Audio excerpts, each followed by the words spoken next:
Ya, pemirsa, perdagangan saham di Bursa Efek Indonesia baru saja ditutup. Kita akan membahasnya bersama analis OCBC Sekuritas. IHSG menutup perdagangan sepekan di zona merah ke kisaran 6.580-an. Dan untuk membahas prospek IHSG, kita telah bersama Isvan Helmi, Head of Research OCBC Sekuritas. Baik, terima kasih Pak Isvan sudah bergabung di Closing Market. Kita lihat hari ini memang kinerja dari IHSG terkoreksi 0,25%, tepatnya di level 6.569 ya. Nah, Anda melihat seperti apa sebenarnya kinerja IHSG, apa sentimen-sentimen yang mempengaruhi kinerja IHSG hari ini?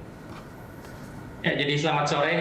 Jadi kita lihat memang IHSG kalau kita lihat intraday memang itu sempat turun lebih jauh ya, swingnya lebih jauh ke bawah, tetapi ternyata tutupnya itu agak sedikit menipis penurunannya. Jadi memang market agak sedikit kaget dengan pengumuman GDP yang keluar tadi pagi, di mana GDP Indonesia itu 3,5%, di bawah ekspektasi sekitar 3,7 sampai 3,8. Jadi memang market agak sedikit sell on news, dan kita ngelihat juga memang pada saat yang sama pasar Asia itu sedikit kurang kondusif, di mana di China itu penurunan terjadi sampai 1% karena ada risiko gagal bayar dari dia punya second largest properti perusahaan developernya setelah China Evergrande, ada lagi yang kedua yang mau gagal bayar. Jadi memang secara overall memang hari ini menutupi minggu ini memang dua berita atau dua katalis tersebut membuat IHSG kita cukup tertekan. Ya, bagaimana dengan sentimen dari Amerika Serikat sendiri ketika The Fed kemudian sudah memutuskan adanya tapering off? Ya, jadi dengan keputusan tadi malam tapering off, memang market di Amerika pun tidak melihat itu sebagai negative news atau bad news, karena memang market melihat bahwa ekonomi di Amerika sudah cukup kuat, strong enough untuk absorb penurunan bond buying yang sebesar 15 billion per bulan, dan kita melihat bahwa ini memang sentimennya mengarah kepada kita masih akan melanjutkan rally di bulan November sampai akhir tahun di Desember, terutama didrive oleh sentimen yang bagus dari pasar Amerika. Dan kalau kita tahu juga beberapa hari belakangan ini harga komoditas itu cenderung turun. Kita lihat bahwa harga minyak tadi malam itu sudah break di bawah $80 per barrel untuk WTI. Jadi memang dengan komoditas yang sudah mulai peaking, artinya ancaman inflasi itu sudah mulai berkurang, sehingga secara overall di Amerika itu ekonominya bisa dibilang masih cukup stabil untuk absorb tapering yang tadi malam sudah di-announce. Jadi sentimen itu pun harusnya membawa suatu angin segar untuk IHSG ketika nanti beberapa minggu ke depan kita harusnya bisa rally lagi. Dan saya lebih tekankan bahwa penurunan hari ini IHSG menutup gap seperti itu. Iya, dari domestik sendiri ada katalis positif, bisa jadi menjadi katalis positif ketika peraturan dari pelonggaran PPKM ini akan semakin terus dilanjutkan begitu. Nah, ini bagaimana kira-kira ekspektasinya dan seperti apa prospek ke depan IHSG kita? Ya, memang kalau kita lihat beberapa kantor ini sudah 100% WFO lagi, dan kalau kita lihat kapasitas mall itu sudah 100% balik lagi, dan penerbangan juga sudah balik antigen. Jadi kita melihat bahwa November, Desember ini pemerintah mau tidak mau ini membuka semua remnya, karena melihat bahwa ekonomi kuartal kemarin itu di bawah ekspektasi, jauh di bawah ekspektasi. Mau tidak mau ketika data itu keluar, pemerintah langsung melonggarkan. Dan kita lihat bahwa ini harapannya dengan pelonggaran ini kuartal 4 kita bisa membalikan GDP kita ke atas 4%. Karena memang kalau kita melihat perbandingan, kuartal 2 itu kita tumbuh 7%. 7% pertumbuhan kita, tapi itu langsung slash turun sampai 3,5%. Jadi pemerintah inginnya targetnya 4 sampai 4,5%. Gimana caranya ini pelonggaran dibuka semua, dan kita lihat memang menurut kacamata pandangan saya bahwa kuartal 4 ini akan menjadi salah satu kuartal yang kita rebound. Jadi V-shape banget, dan harusnya pertumbuhan kuartal 4 sendiri bisa lebih tinggi dibandingkan kuartal 3, dan ini impact-nya sangat broad banget, artinya emiten-emiten retail, terus emiten consumer itu akan terkena impact yang cukup bagus, bahkan emiten transportasi pun akan kena impact. Ya, kira-kira katalis positif apa yang dibutuhkan oleh IHSG agar bisa rebound dan bahkan mungkin bisa tembus ke level psikologisnya 6.700 begitu? Kalau bicara 6.700, saya cukup yakin sebelum akhir tahun kita kena. Jadi sentimen sebenarnya semuanya udah on the table ya, artinya pelaturan sudah dilonggarkan, data-data sudah keluar, bahkan laporan earnings Q3 kita perusahaannya itu emiten bagus-bagus semua, dan artinya ini kita lihat bahwa strong outlook untuk 1 tahun ke depan itu harusnya menjadi salah satu kunci. Jadi biasanya memasuki akhir tahun itu masing-masing emiten akan mengeluarkan outlook tahun 2022 itu seperti apa, earnings growth-nya seperti apa, revenue growth seperti apa. Inilah yang nanti akan mempengaruhi pergerakan harga saham nanti menjelang akhir tahun. Jadi menurut saya bahwa outlook 2022 ini menjadi salah satu kunci market, apakah IHSG bisa 6.700, apakah 6.800, atau bahkan bukan tidak mungkin kita bisa 7.000 sebelum akhir tahun. Oke. Mas Isvan, apakah ada potensi untuk rotasi aset di November ini dengan sentimen dari The Fed dan juga perkembangan kasus COVID-19? Jadi kalau kita bicara rotasi aset, memang menurut saya peluangnya sangat kecil. Jadi kalau kita lihat memang investor asing, terutama yang suka rotasi aset dan investor asing, selama 10 bulan, 11 bulan terakhir ini investor asing masuk kebanyakan hanya di 5 saham. Nah 5 saham ini BCA, Astra, BRI, Telkom, dan Mandiri. Ini saya pikir dengan porsi yang sebegitu besar rasanya agak sulit untuk rotasi. Jadi memang weighting mereka di indeks cukup besar. Jadi kalau kita bicara sektor rotation, memang menjelang akhir tahun mungkin belum ada. Mungkin sektor rotation ini akan ada nanti di tahun depan. Kenapa? Karena saya lihat bahwa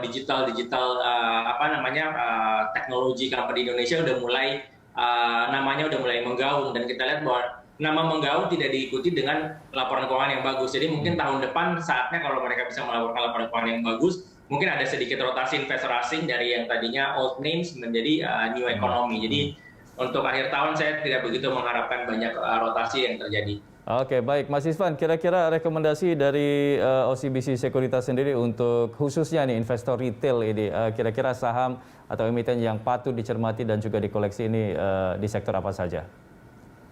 Jadi kalau kita lihat investor retail ini sangat berbeda banget filosofinya sama investor institusi ya. Jadi kalau investor retail itu holdingnya kebanyakan, kemarin saya lihat data itu di saham seperti Arto, terus Agro, terus kemudian beberapa saham digital, terus ada beberapa saham kayak MTech, terus TPIA, Chandra Asri. Jadi memang banyak sekali emiten-emiten yang dipunyai oleh investor retail ini isinya tuh kurang baik. Artinya kenapa? Isinya laporan keuangannya masih buruk, terus kemudian valuasinya sudah sangat mahal. Jadi beda dengan investor asing yang memang melihat saham yang ada isinya yang tadi saya sebutkan 5 tadi, yang hampir seluruh investor asing itu belinya saham itu aja. Jadi memang investor retail yang udah masuk ke situ, kita sarankan jangan terlalu fokus di saham-saham yang memang tidak ada fundamentalnya, laporan keuangan masih rugi, valuasi tinggi. Kita mau coba tata portfolio kita seperti adanya investor asing. Kenapa? Karena kalau kita lihat return 6 bulan terakhir, saham-saham yang dimiliki investor asing yang 5 tadi itu returnnya di atas 20% semua. Berbeda dengan saham-saham investor retail yang saya sebutkan, itu returnnya minus sampai 30%. Jadi memang filosofinya beda, hasil returnnya juga beda. Jadi saya lebih menyarankan investor retail, cobalah kita ngikutin apa yang dibeli sama investor-investor asing, karena returnnya itu akan lebih sustain. Gitu. Oke. Nah, untuk sektor perbankan sendiri dalam jelang waktu sampai dengan akhir tahun ini akan seperti apa prospeknya? Apakah juga masih berpotensi untuk kembali menguat begitu? Perbankan kita melihat bahwa memang akan masih menjadi motor pergerak indeks sampai akhir tahun. Kita lihat beberapa saham meskipun kayak BCA, BRI itu udah lumayan tinggi, tapi kalau kita lihat seperti Mandiri, BTN itu dibandingkan level high sebelum COVID itu masih jauh banget. Artinya apa? Mereka masih punya upside beberapa perbankan. Memang kalau BCA itu udah sedikit mahal, BRI udah sangat dekat banget dengan level pre-COVID, tapi investor bisa cermati di bank seperti BNI dan BTN, dan ini merupakan top picks dari kita bahwa dua bank ini PBV-nya masih lebih rendah dari bank-bank lain, terutama bank besar, sehingga sampai akhir tahun atau 12 bulan ke depan dia punya peluang untuk catch up balik lagi ke harga sebelum pre-COVID. Jadi memang saham-saham seperti yang saya sebutkan tadi, BNI dan BTN itu harus bisa diperhatikan, dan ini didukung oleh laporan keuangan mereka yang coming out of pandemic, mereka punya risk management yang lebih tangguh, provision coverage-nya lebih tinggi, ini membuat mereka akan menjadi sebuah bank dengan value yang berbeda. Oke, lalu di sektor pertambangan dan energi seperti apa? Karena kalau kita perhatikan juga masih terjadi krisis energi di luar sana, apakah masih juga tetap bisa berpotensi begitu? Jadi kalau kita lihat memang tadi saya sempat sebutkan bahwa harga komoditas cenderung agak melemah beberapa minggu terakhir. Cuman kita belum bisa pastikan apakah pelemahan ini akan balik reversal ke bawah atau hanya koreksi untuk mencari fondasi tertentu. Jadi memang outlook-nya adalah ketika winter ini pasti demand untuk komoditas sangat tinggi, karena demand untuk batu bara, demand untuk oil juga akan cukup tinggi, dan terutama di Cina ini kalau kita lihat inventory level dari minyaknya itu sudah mulai turun. Artinya kita expect bahwa beberapa bulan ke depan Cina akan melakukan massive buying di oil. Jadi ketika Cina melakukan massive buying di oil, artinya apa? Nanti akan ada kenaikan harga di oil yang bisa mendongkrak, bisa 90 apa bisa 100, kita belum tahu seberapa banyak Cina akan masuk ke market. Jadi memang Sementara kita ngelihat bahwa koreksi di komoditas ini bersifat temporary dan masih ada peluang untuk bisa reversal balik ke atas di bulan Desember nanti. Jadi untuk saham-saham komoditas masih cukup oke untuk diperdagangkan karena biasanya kalau harga komoditas naik, harga sahamnya juga naik. Jadi untuk trading jangka 1-2 bulan masih oke saham-saham komoditas. Oke, baik. Mas Isvan, terakhir kira-kira prediksi Anda untuk kinerja IHSG di pekan depan seperti apa?